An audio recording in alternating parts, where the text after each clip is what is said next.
Like most people who sign up for these shows, we initially knew so little about what we were getting ourselves into. We went into this process thinking it would be easy. All we had to do was be ourselves. But we quickly discovered that reality is far more complicated than it seems. Would either of you go on reality TV? That's Bennett Kirshner along with Miles Williams, two guys who were on the reality show Married at First Sight. They now have a YouTube series sharing tips and tricks for people looking to star in reality shows. It's called Life is a Broadcast, How to Act on Reality TV. And Miles and Bennett join us this morning. Thanks for being with us, Good morning. guys. Thank you. Good morning. Good morning. I think everyone wants to know, especially with this Love at First Sight, are you in on it? Is it all pre-produced? Is it fake? How much is fake? Oh, it's very much so real. It's very much so real. And I think going into it, we also had ideas of what it could be and what was real and what was not. And even as a principal, I get asked for my kids at this point, right? What was real? What was not? What was real? What was not? And I'm like, every bit of it was real. And there's a lot that you didn't see that was also very real as well. Okay, but it could be out of context. The editors can edit it a certain way to completely change the meaning of what's going on, even though what you're seeing actually happened. Does that happen, and is there a way to avoid that? Yeah, most definitely. That will always happen, right? Each show needs to have its own narrative. It needs to tell a very specific story that will keep viewers engaged, right? And as people who are on the show, we can take steps, not necessarily to prevent it altogether, but to try to make it more difficult or to have a more solid influence over our narrative. Yeah, well, how do you do that?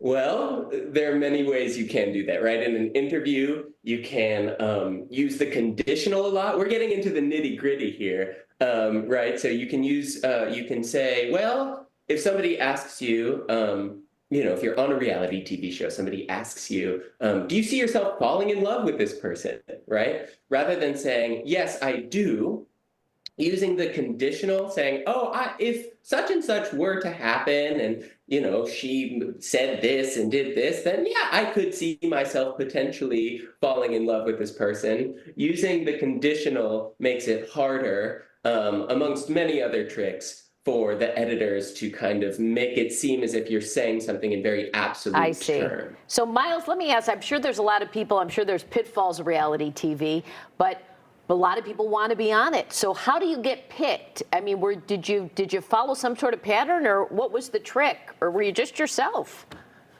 Honestly, I was just myself. I didn't have the desire initially to be on the show. My best friend, he was like, I want to be on it. Come do this with me. I was like, I don't know. I'll show up. Next thing I know, I'm at auditions in a room saying you're going to get married in 2 weeks. And so that decision was made. We committed to it. And I'm grateful that I did, learned a lot along the way, and grateful to be able to be in a space now where I'm able to share what I learned with other people and hopefully benefit them going forward. You two seem like nice, normal guys, and I would think that is not something reality producers are looking for. No? I mean, it seems like if you don't have conflict and if you don't have a kooky character, you're not going to have much to go with.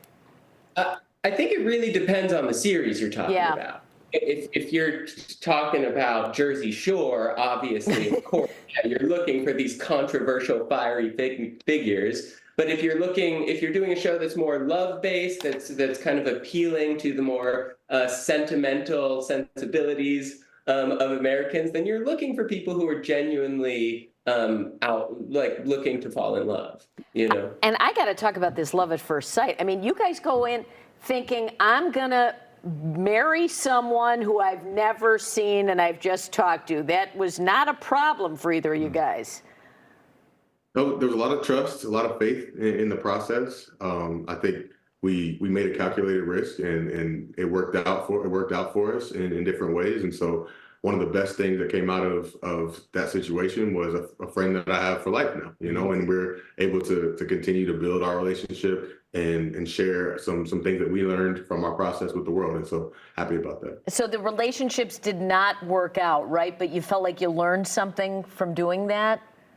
Yes, for sure. Yeah. So what's the life lesson? See someone first? Looks matter. There were a lot of life lessons along the way. We're grateful for the people that we were able to meet and marry in the process. We learned a lot about ourselves in this process, and I think that lesson was a big one. Well, that's great. And so you guys give people other tips on your podcast. What's the most frequently asked question? What is the most frequently asked question? I mean, the question you just asked specifically about taking things we say out of context, about the reality of it, those are very, very frequent questions. I think the question that I'm most excited to answer is the question about how can this be applied to, our lives, right?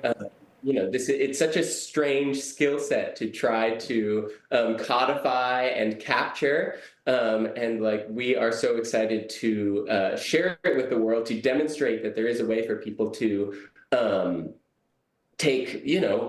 use certain skills and tricks in this context and apply it even in other contexts as well. Yeah, like a job interview or on first date. So that's. Have you guys found love elsewhere before we let you go?